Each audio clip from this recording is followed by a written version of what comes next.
she's at Nomi? Yeah. Oh, I have to remember that because we go there all the time. Yeah. It's one of our favorite places. Yeah, she's there.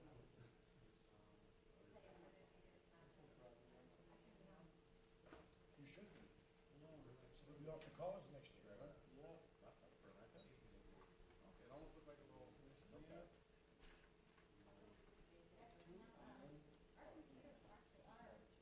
Oh, they won't go to the same college? yeah. Thank you very much. There you go.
Or their ears. Okay, good afternoon and welcome to, I always turn my phone off before I look at the date. Is today the 18th? It is. Welcome to the November 18th meeting of the City Plan Commission. My name is Chris Cummings, Chair of the Commission, and I call this meeting to order at 1:38 p.m. Commissioner Lerai will read the statement to the public. Statement to the public. The City Plan Commission has sole and final approval authority over subdivision maps. Although the Commission is sole and final authority with respect to subdivision approval, this authority is statutorily limited to the ministerial examination of the application's conformance to all applicable code provisions.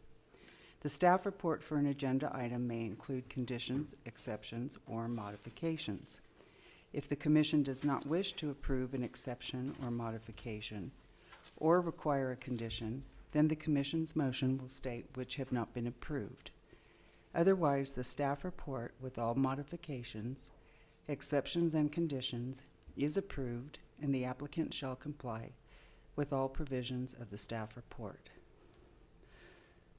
All agenda items other than subdivision items will be conducted in the form of a public hearing. The normal process is as follows.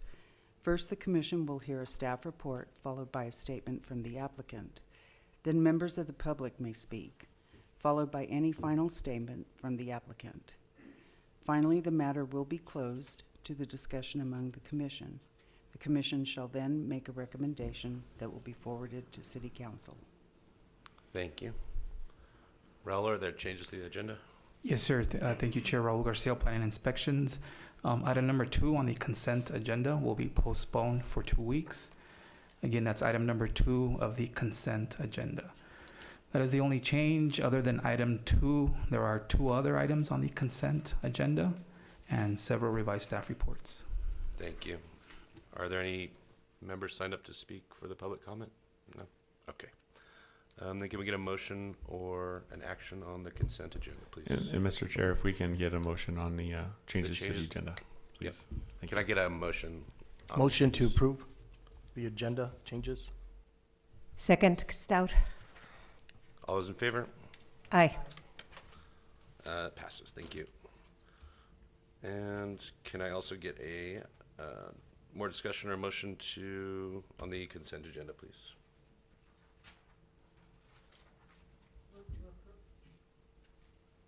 Move to approve, Stout. Second, Guzman. All those in favor? Aye. Motion passes. Thank you. Item number 4, please.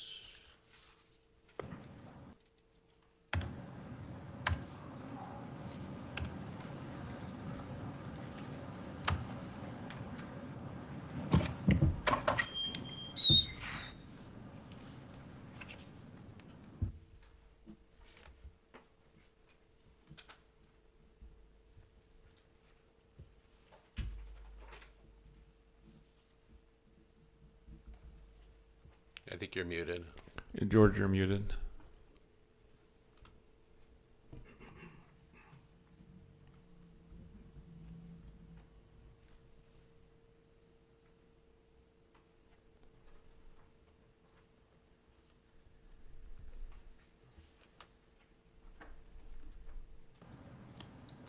There we go.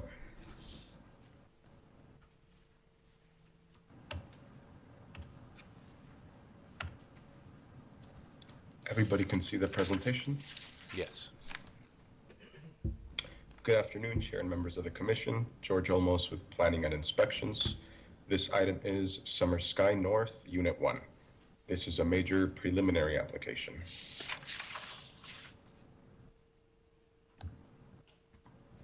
This development is located outside the El Paso city limits and within the extraterritorial jurisdiction, south of Pelicano Drive and east of Berryville Street.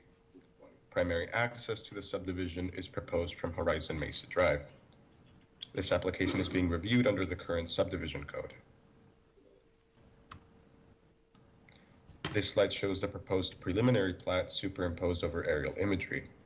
The applicant is proposing to subdivide 94.166 acres of land to create a residential subdivision comprising of 478 single-family residential lots, one park site comprising of 2.46 acres, and two ponding sites with a combined area of 4.642 acres. The subdivision lies outside the city's path of potential annexation. Here we see the first page of the preliminary plat.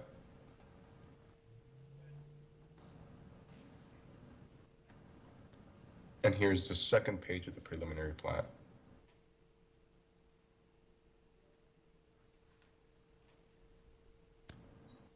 Staff recommends approval of Summer Sky North Unit 1 on a major preliminary basis, subject to the following conditions: that the applicant coordinate with the county to address all comments prior to approval of the final plat, and that Summer Sky subdivision be recorded prior to the recording of Summer Sky North Unit 1 in order to provide access to the subdivision. This concludes my presentation. Thank you. Thank you. Any questions for staff? No. Can we hear from the applicant, please?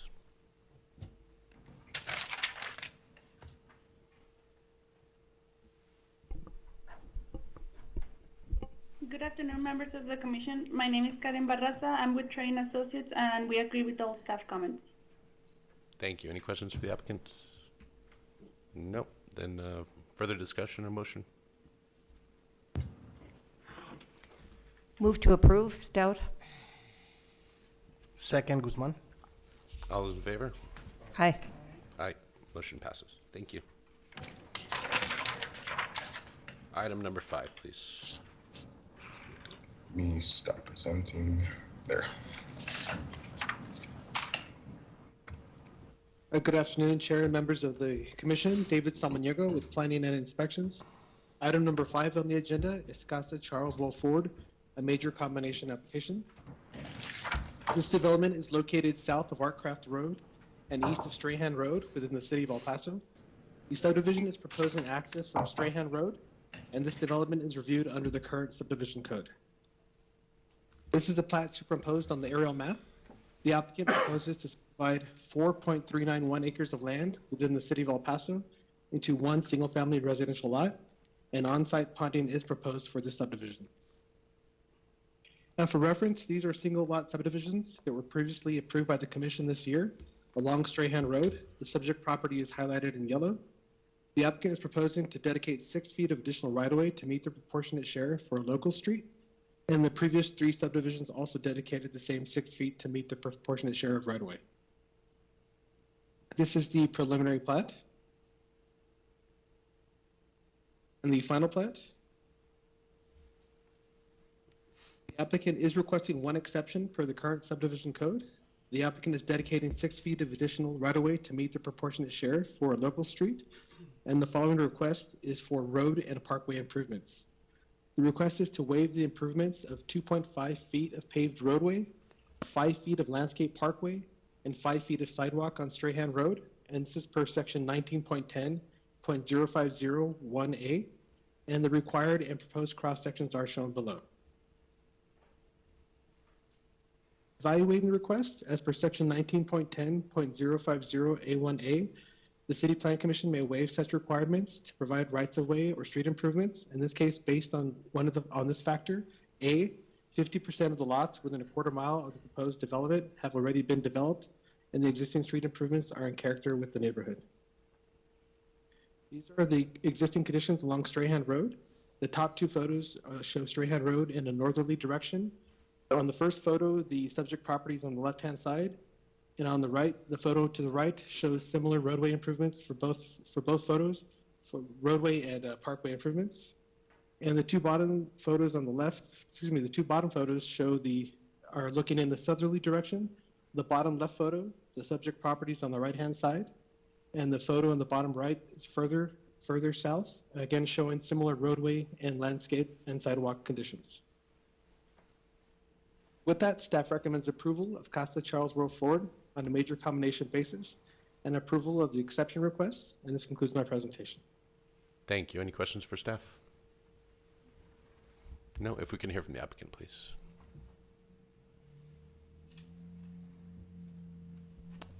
If the applicant is present, star 6. Good afternoon. My name is J.R. Carrera with Robert Seipel Associates. I concur with staff comments. Thank you. Any questions for the applicant? If not, can we have a motion or further discussion, please? Motion to approve, Guzman? Second, Stout? All those in favor? Aye. Aye. Motion passes. Thank you. Item number 6.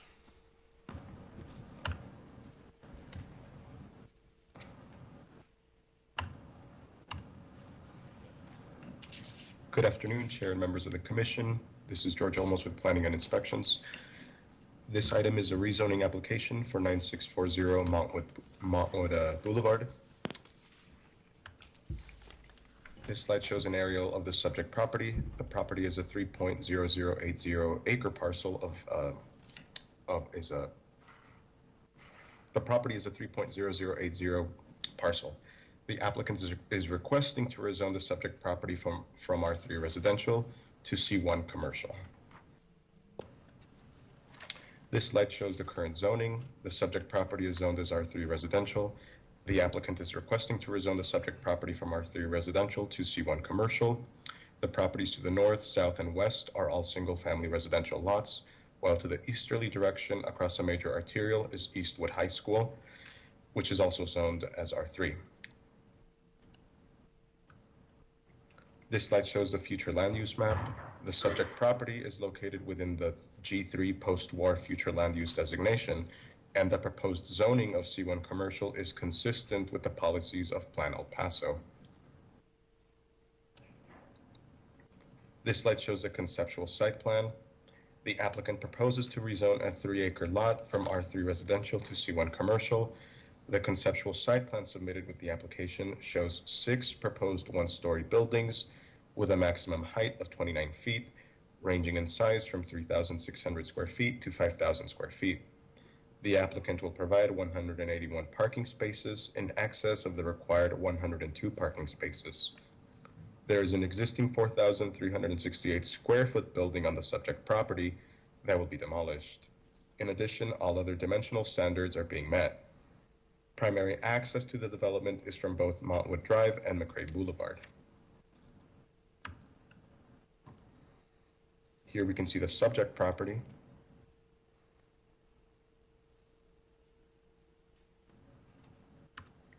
And here we see displayed the properties surrounding the subject property. To the northerly, westerly, and southerly directions, we have residential development, zoned as R3 residential. To the east and across a major arterial, we have Eastwood High School, zoned as R3 residential.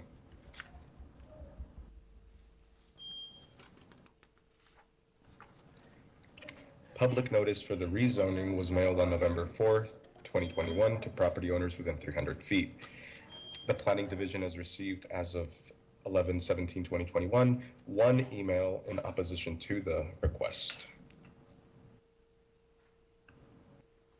Staff recommends approval with a condition of the rezoning request, as the proposed development meets the intent of the G3 post-war future land use designation of Plan El Paso, the City of El Paso's comprehensive plan. The condition is as follows: that a 10-foot landscape buffer be placed along the property line adjacent to residential zone districts or uses. This concludes my presentation. Thank you. Thank you. Any questions for staff? No. I have a Go question. ahead. So potentially, if it is a C1 mixed use, what are the range of possible uses on that site if it were to be rezoned?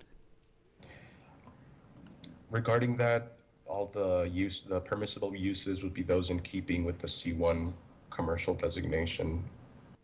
It could be office, it could be restaurant, am I correct? It could Correct. serve alcohol. Correct. Yeah. And what's the worst thing you can think of in a C1? Raul Garcia here, Planning Inspections. In terms of, just to add some information, in terms of alcohol-related uses, we are looking at a school there in the area, so obviously that would be shorter than the distance required for separation.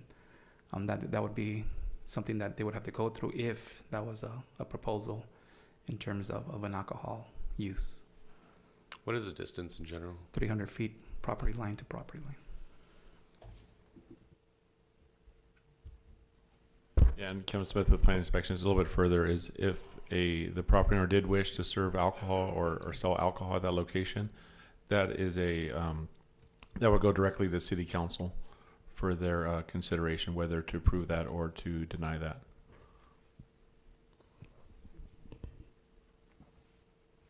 Any other questions for staff? I have one, Mr. Chair. I know there's a firehouse next to it. Is there any input on them that you guys know of?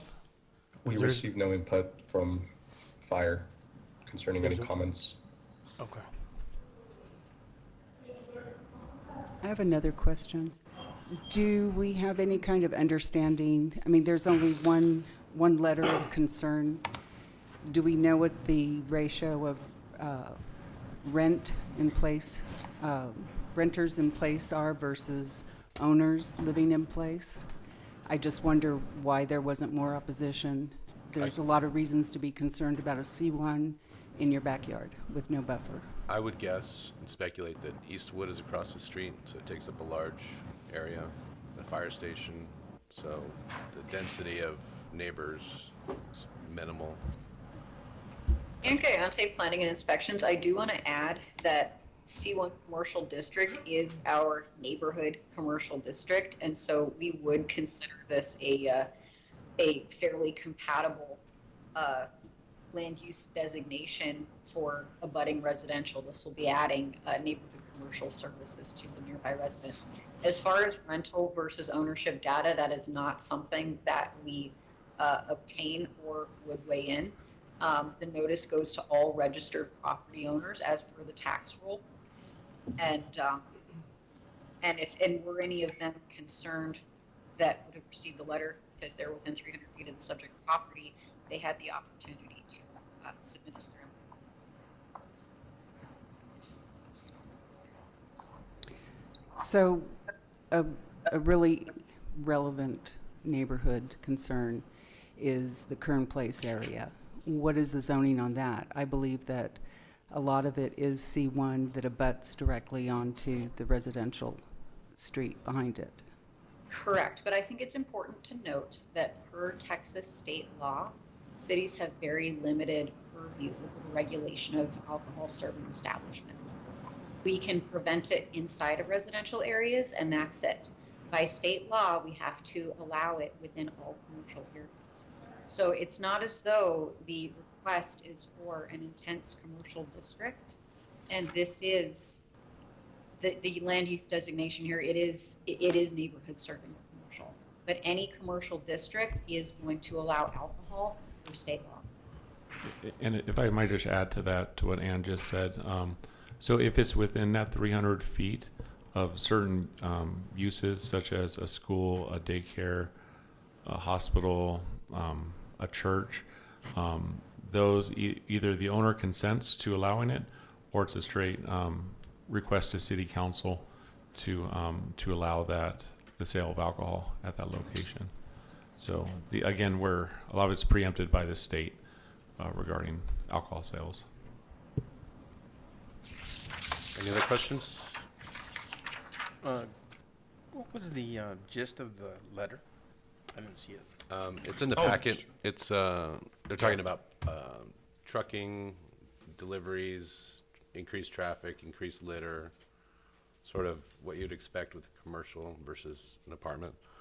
I mean, and there's some legitimate concerns there, but we usually save that part to the public comment, and maybe they're here to speak on it. Are there any other questions for staff?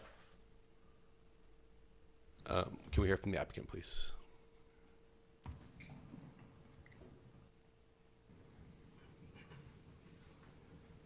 Good afternoon, Chair. Commissioners, Conrad Conde with Conde Incorporated. First and foremost, we do concur with all staff's comments and thank them for their assistance on this matter. After hearing your all's comments, and I'll be honest with you, it drives a huge concern for me because we're supposed to be in charge of following the plan for El Paso. which the goal is to provide more mixed-use developments, this area is direly lacking that.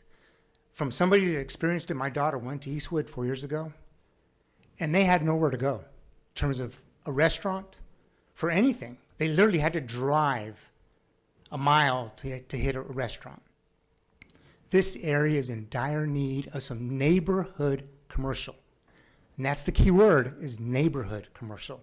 It's meant to serve the neighborhood. So if you have a house in that area, you can literally walk to a restaurant or a little grocery store right there. You don't have to get in your car to drive to it. It's there. And if you look at that corridor of McRae, you don't have that in that pocket. That's why I say it's direly needed in this area to give more of that mixed use that is direly needed. Hopefully that helps. Any questions for the applicant?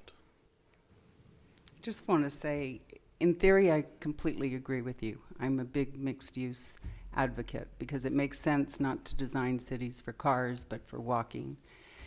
But as we all know, these types of developments are landlord-driven. And we've seen it in our own neighborhood in the O2 area. Started out as nice little shops and little restaurants, and it's evolved into something entirely worse. So those are my immediate concerns, and I don't see a real buffer other than a parking lot in between the buildings and the adjoining neighborhood. And if I were that person living in the house immediately behind that C1 development, I would feel like the value of my house just decreased quite a bit. And I don't think that's something that I would want to do to a residential area. May I respond to that? Of course. And of course, design-wise, again, we're charged per the plan El Paso to get the buildings up front and the parking hidden in the back. You talk to people that have residents that back up to commercial, what they don't want to face is having buildings directly abutting them. They'd rather have a parking lot as a buffer between them. It's easier for them to handle that. We hear that over and over. We've been doing this for 50 years, and then we hear the same comment every time. Can you get parking as a buffer? And it's in the comp plan. That is the goal.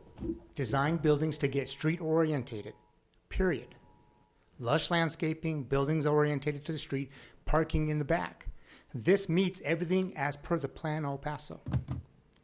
Is there a way to have staff pull up the conceptual plan, which you all aren't tied to, right? I mean, conceptual is conceptual, right? Correct. So yeah, I mean, they are living up to that standard of bringing it to the front. It's good. It should be noted that part of staff's recommendation is for a landscaped buffer between this property and the adjacent residential development. So that is part of staff's recommendation to create that buffer, but it would be of concern to how it is we would address the goal of Plan El Paso to add missing commercial uses near and adjacent to residential neighborhoods if we don't want to put any commercial districts near residential neighborhoods. That we would be, to echo Conrad's comment, we would not be able to live up to our adopted comprehensive plan. And unfortunately, it's all market driven. If there's going to be bars, that's the market. And unfortunately, we can't control the type of development within C1. I mean, there's dozens of uses in C1, and we can't restrict those. So, any other questions for the applicants?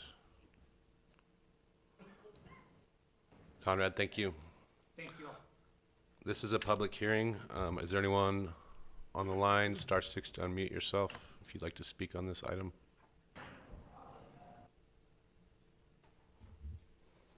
If not, we can go to a motion or further discussion.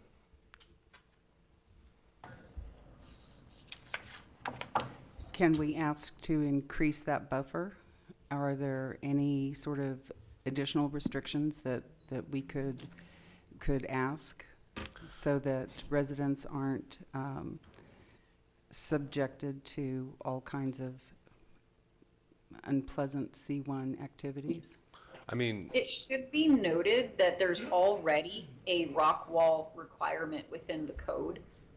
It's a mandatory wall for any commercial zones or district abutting any residential zones or districts. So there will be a 6-foot masonry wall. Staff is recommending also a 10-foot landscaped buffer. And then City Plan Commission, of course, can entertain their own additional or separate recommendations in their motion and vote to council. I take it this is not intended to be the final submittal. There's also the landscape plan that will be required at final submittals? Or is this it? Correct. Okay. so do you want to propose an additional? I mean, I would think the 10-foot landscape buffer is the standard that has worked. There's some background noise with someone over there. But if you want to propose something else, we can vote on that. If I might as well, Kevin Smith with Planning Inspection. So as part of the landscaping, one of the other items that acts as a buffer will be the parking lot trees, which are a requirement, which, if I'm not mistaken, are 1 tree for every 10 spaces. So that'd be a requirement as well, along with all the other landscaping that comes along with it for the frontage and the percentage as part of the when it comes in for building permits.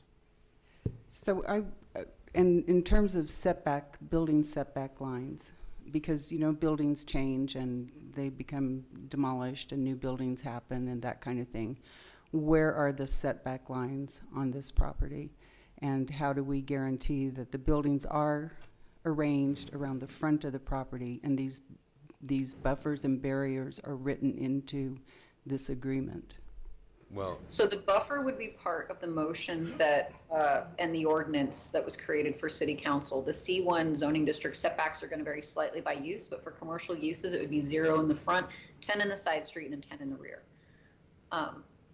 And then within that bubble, future landowners could build wherever they could make work and meet the setbacks. Were there multifamily development imposed or proposed in the future, they would be subject to a stricter rear yard setback. Yeah, I think that's where I have a hard time with this, because it is subject to change and things do change over time.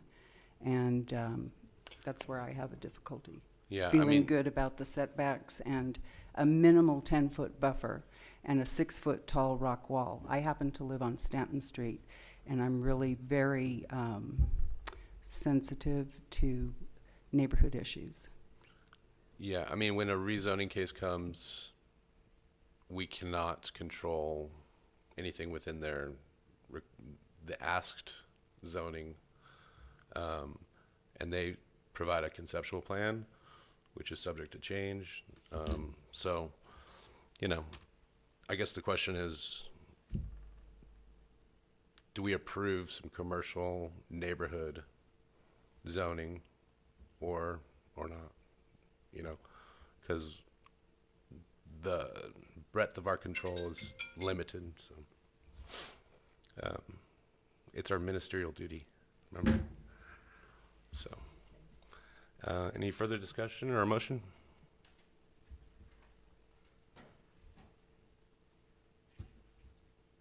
I think Philip wants to make a comment real quick. Okay. Good afternoon, Commissioner Lowry. I think we hear your concerns.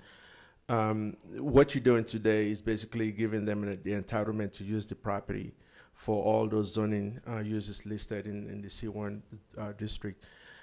As Ms. Giante mentioned, there are additional requirements that were placed on this particular report that you're looking at.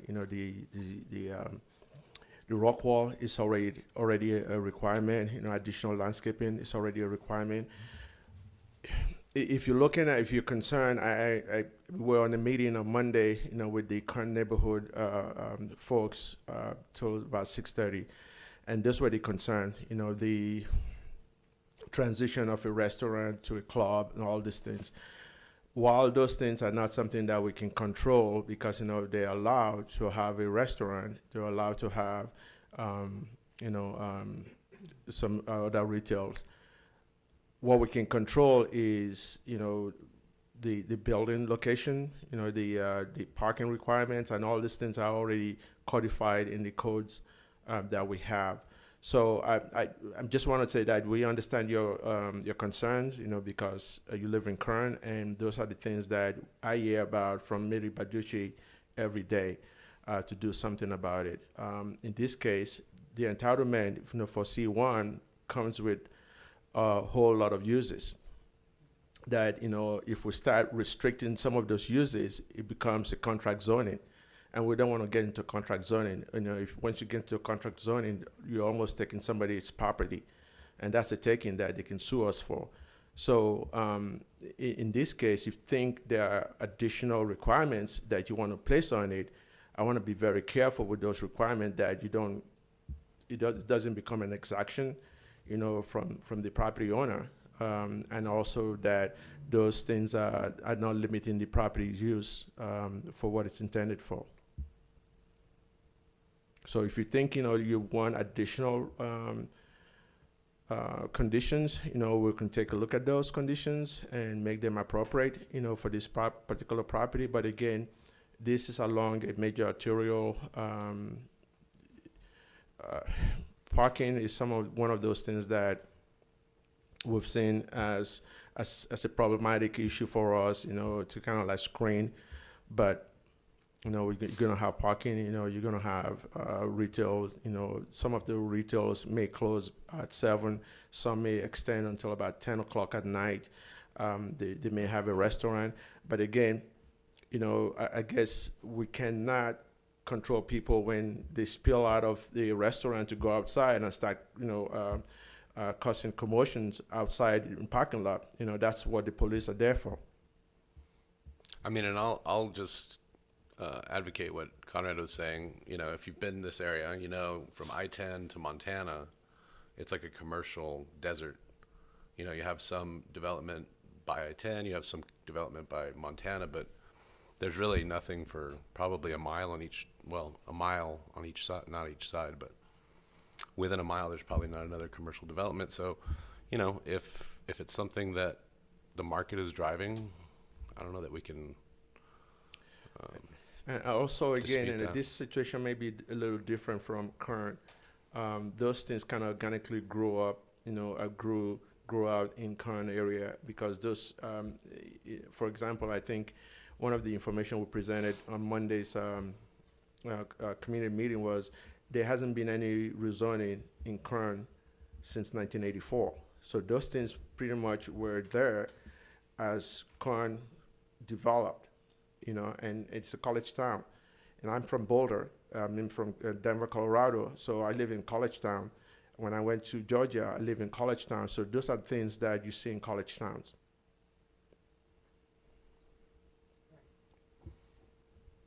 Okay, thank you, Philip. So yeah, if you think, you know, it's appropriate for you to add additional condition, I think we can talk about those as well.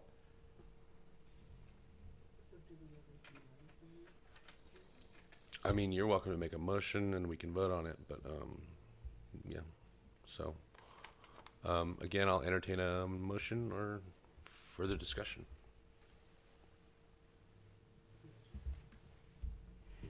I move to deny change of zoning to C1.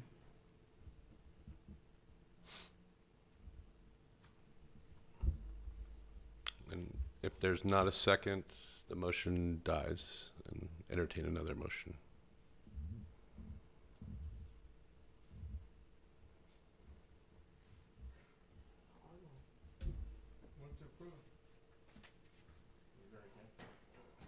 Okay, we have a motion to approve, and I'm waiting for any. What happens if there isn't a second? Then we just sit here. If I may, before you take another second vote, Ann, can you bring up the zoning map, please? And walk the commission through the zoning map for the area.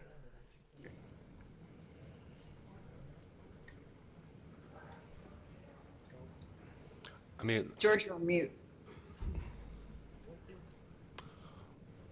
you know, I'm just gonna say, at some So the point. entire area. Oh, go ahead. Go ahead, George. The entire area is zoned as R3 residential. It's actually 0.60 miles to the nearest commercial area, which is down the street, down McRae, closer to I-10.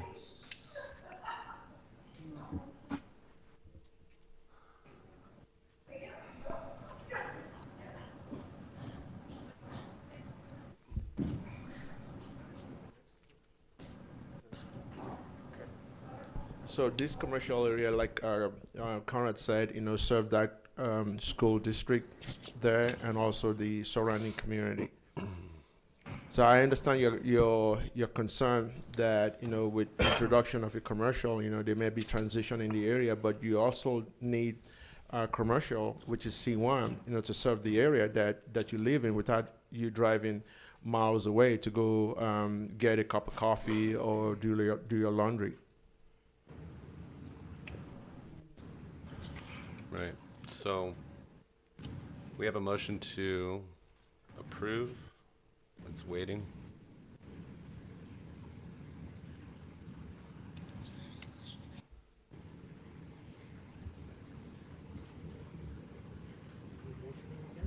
No, we need a second. Second, Guzman. All those in favor? Aye. Aye. Motion passes. Thank you. Thank you. Do we have time, or are we adjourning? You done? Okay. So, Mr. Chair, if I might, I think due to losing a quorum, if we can ask that the remaining items 7 through 11 be postponed for 2 weeks, so that we can hear them in their appropriate time. Should we have someone make that motion? Yes, please. Okay. Motion to move items, 7 through 9? 11, postponed for 2 weeks. All those in, I need a second. Second. All those in favor? Aye. Aye. Aye. And can I get a motion to adjourn, please? That motion passed, by the way. So Motion moved. to adjourn. Second. All those in favor? Aye. Aye. Motion passed. Thanks. See you next time.